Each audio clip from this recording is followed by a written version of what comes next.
Welcome to our weekday getaway. Hello guys, welcome. I'm just drinking my coffee out of this cute little coffee cup. My camera just moved, hold on. So it's actually gonna be our wedding anniversary tomorrow. So we thought it would be nice to do a little staycation. So we just drove about an hour to Fraser Park, which is like an area sort of like Big Bear, really woodsy, mountainy, beautiful, just a little cheaper than Big Bear and not as far away. So we decided to rent a little Airbnb. It was perfect because it was contactless. We didn't have to see anyone, and it's stunning. I'll have to show you guys. Okay, starting the tour, here is the outside of the cabin. As you can see, it's like off in the middle of the woods. Absolutely beautiful. Are you coming to see what's going on? Come here. It's so cute. I love it because, like, I know for a lot of people going to a cabin feels like an escape or a vacation. It feels like I'm back home, like in the good parts of back home, you know, not fighting with my mom back home, but like cabin in the woods back home. My grandparents and most of my family live in cabins. They live out in the mountains, and it's just like what I grew up around. I grew up in the mountains, in the North Georgia mountains, and you know, I've said this before when I went to Big Bear on my Instagram that I just feel like at home out here. I do think a goal of ours, we were both talking about it, maybe like a nice little compromise would be like when we could afford it, like buying a cabin out here, we could Airbnb it out and then come and stay here whenever we wanted. I mean, this is only an hour away from LA, so we could literally just, you know, visit here on the weekends and things like that. And come on up the stairs. They're so cute. All right, let's do a doggy photo shoot. Oh, it's gonna be so cute. Rooster, come sit. He's gonna be the hard one to get. If not, we'll do just her. Rooster, come here. Oh wow, you're doing so well. Rooster, are you sick of us? Yes or no? I love your little steps back.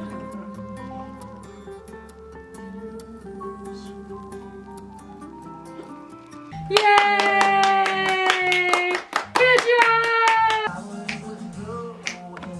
Mila. What if this place is haunted? I mean, the door locked. I got locked out and no one locked the door. Mila keeps barking at random stuff. There's a little boy in an old outfit over there. Oh my gosh. You're funny.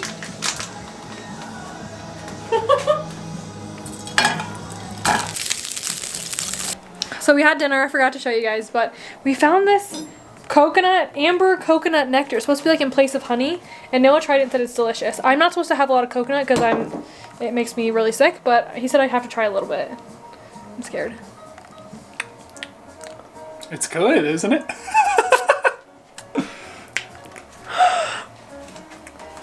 That's so good! It's so good. It comes from the coconut blossom. I don't get to put that in my coffee, do I? I don't know. It's not. It's like coconut oils make me. You don't want to know. But this isn't coconut oil. We hold this camera. It's heavy. Oh my gosh. I keep thinking everything's haunted. I saw this in the far and I was like, oh my god, there's a human. There's not. Oh my gosh. 6 p.m., 7 p.m. We're making decaf coffee. It's instant coffee, which is making me like in my feels. But my grandparents are big instant coffee drinkers. You know, because they're older and it's just easier. So I grew up drinking instant coffee with them when I was over there. We'd also would do like decaf instant coffee at like, me and my grandma would do it like 11 p.m. and we'd sit up and like watch Law & Order. So it's definitely not instant coffee. It's so chunky. It says, oh, it's dark in here. It says instant coffee. Can I see it? It says decaf house blend instant coffee. So what we're thinking is that she reused this container and put a different coffee in here. Definitely not instant coffee. Take 2.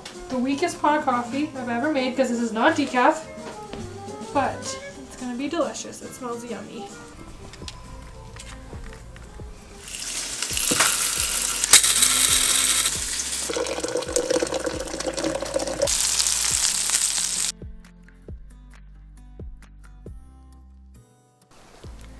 Rue's eating everything. So is Mila. Hey Dad, this isn't lunchtime. It's a hike. It's a walk. All right. Be careful. But one of the reasons we want to come out here is that we've struggled not like not like as a couple, but like as individuals in our marriage, right? Yeah, absolutely.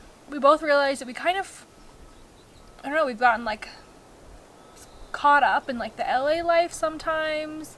Even being here has made us both wonder, like we love our apartment, we love the view, and it's hard to give that up, but like we both feel so calm here. Not saying we're gonna like pack up and move to the mountains. It just kind of made me wonder, like, why do we spend half of our income on rent? You know, because there are plenty of places, even in California, that aren't LA, that have beautiful beaches and palm trees or mountains, and we just realized that as a couple we are very strong, I would say. We have great communication, but we have lost our why. Like, I started slacking with my YouTube channel. I haven't meditated in a while. I think being stuck inside with everything has just, like, we've gotten bad at consistency. Our place is always a mess. Like, I don't know, we've just stopped caring about a lot of things. And that's not good. Yeah, this definitely puts everything into perspective. Yeah, like, I feel like our priorities have just been bad. I'm struggling in my spirituality. My emotions have been very unstable. I haven't taken care of myself physically lately.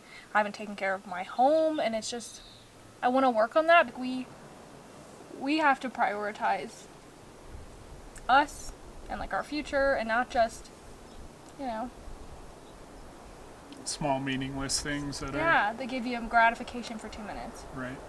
So my friend Deborah recommended me this Dear Universe book. It's 200 mini meditations. Thank you for being here. This is your sacred invitation to begin your journey.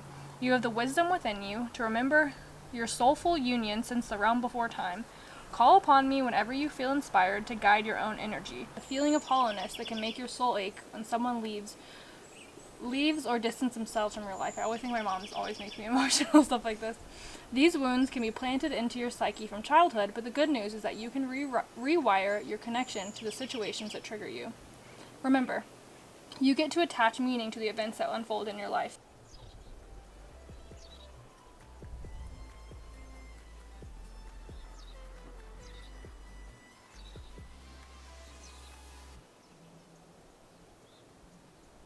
That was really nice. We definitely need to get back into meditating more.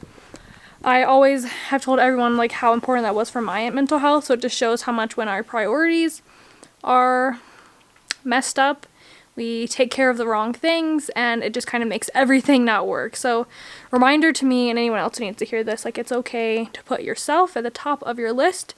It is important to realize that you own yourself. You own you. No one owns me, no one owns Noah, no one owns you, but ourselves. We control our paths, we control where we go from here, and we choose what we want to do next. And I choose to put my priorities back in order for myself, for my husband, for my life. And you can also choose that. We can choose it together, you know, to prioritize what's most important for ourselves and, you know, kick major ass in this world. You and me. You and me. We're doing it. Did you puke? No, he just hacked. Side, still reading. This is Where the Crawdads Sing. I'll let you know if I like it. I actually don't even know what kind of genre it is. I've just seen so many people recommend it that I picked it up. And that's what I've been reading. Both the dogs are just, can you see them back there? Asleep. Here. I posted a few wedding throwbacks on my Instagram stories because today's our wedding anniversary, June 17th, and I realized the very first photo Noah and I ever took together was also on June 17th back in 2016. I thought that was so cool. Just such a weird coincidence that, like, wasn't planned or anything. I just now realized that, which was, you know, cool. We're in bed again. It's like, what time is it? Like 4? Uh-huh. Mila! Come on, we're actually just taking a thumbnail photo. Gotta make it enticing so you guys click. Thank you for clicking if you're watching this. Ooh, that's cute. Oh, that is cute. Hold on, let me fix the camera. So, hold on. Right there, that's good.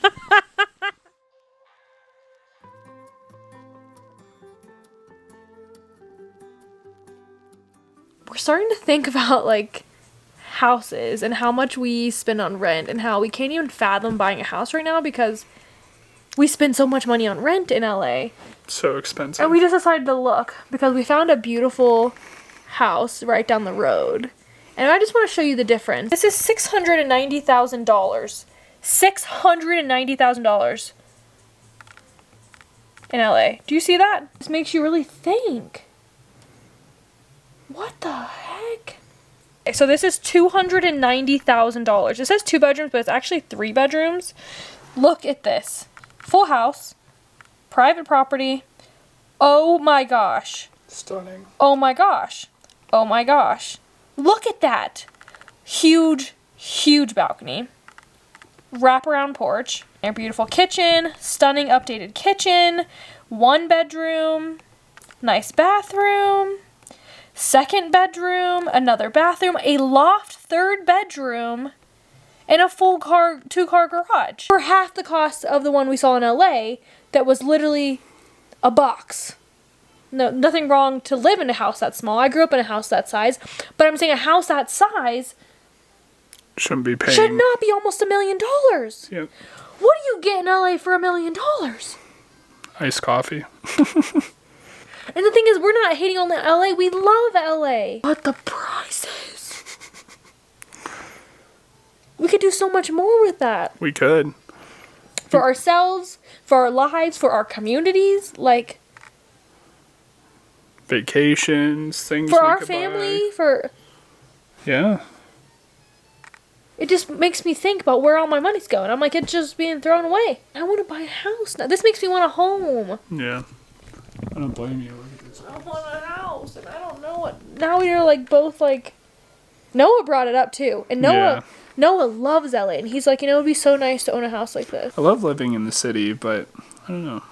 It'd be nice to have something that's ours. It's ours, and we can't afford to have something that's ours out there right now. No.